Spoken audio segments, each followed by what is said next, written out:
राधे राधे दोस्तों, पौराणिक कथाओं के क्रम को आगे बढ़ाते हुए प्रस्तुत है आज की कथा। दोस्तों, चैत्र शुक्ल एकादशी को कामदा एकादशी भी कहते हैं।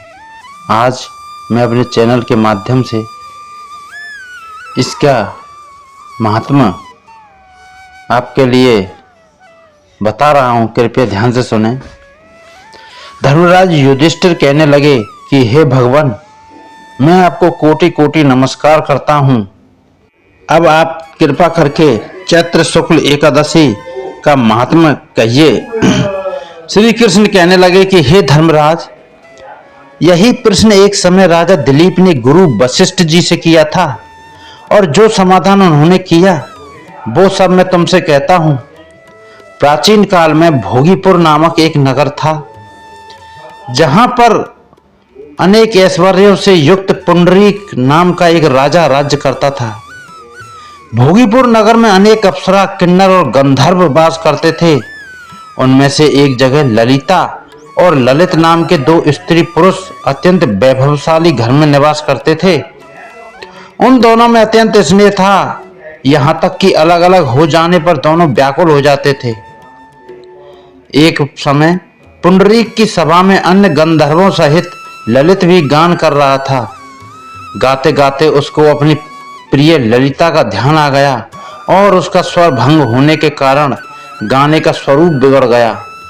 ललित के मन के भाव जानकर कारकोट नामक नाग ने पद भंग होने का कारण राजा से कह दिया। तब पुंडरीक ने क्रोध पूर्वक कहा कि तू मेरे सामने गाता हुआ अपनी स्त्री का स्मरण कर रहा है।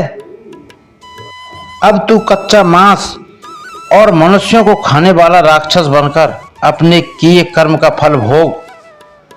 पुंडरीक के श्राप से ललित उसी समय महाकाय विशाल राक्षस हो गया।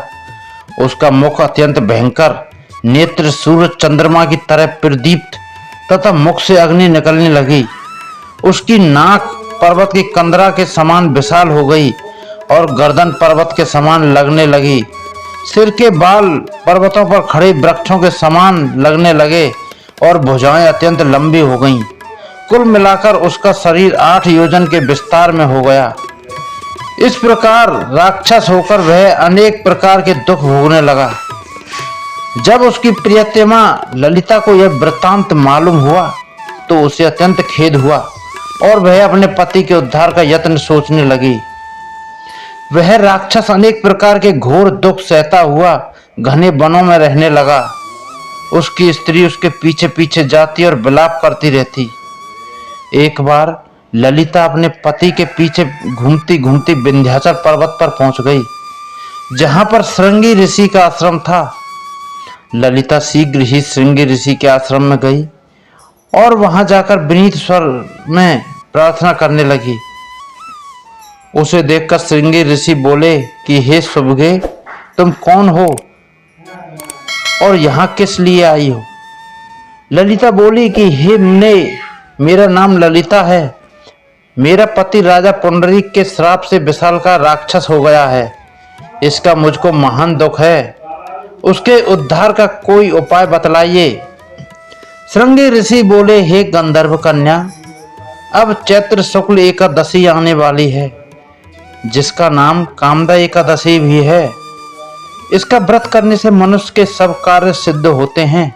यदि तू कामदा एकादशी का व्रत कर उसके पुण्य का फल अपने पति को दे तो वह शीघ्र ही राक्षस योनि से मुक्त हो जाएगा, और राजा का श्राप भी अवश्य में शांत हो जाएगा।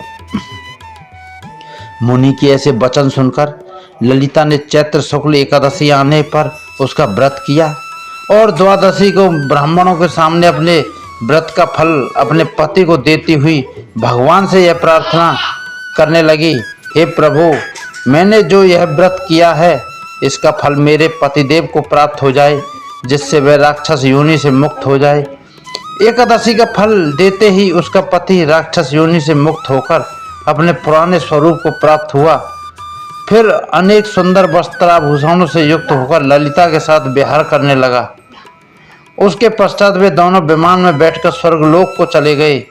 वशिष्ठ मुनि कहने लगे कि हे राजन, इस व्रत को विधि पूर्वक करने से समस्त पाप नाश हो जाते हैं तथा राक्षस आदि की योनि भी छूट जाती है।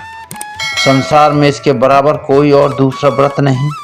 इसकी कथा पढ़ने और सुनने से वाजपेयी यज्ञ का फल प्राप्त होता है। तो दोस्तों, आपको कथा कैसी लगी कमेंट करके बताएं। जय जय श्री राधे।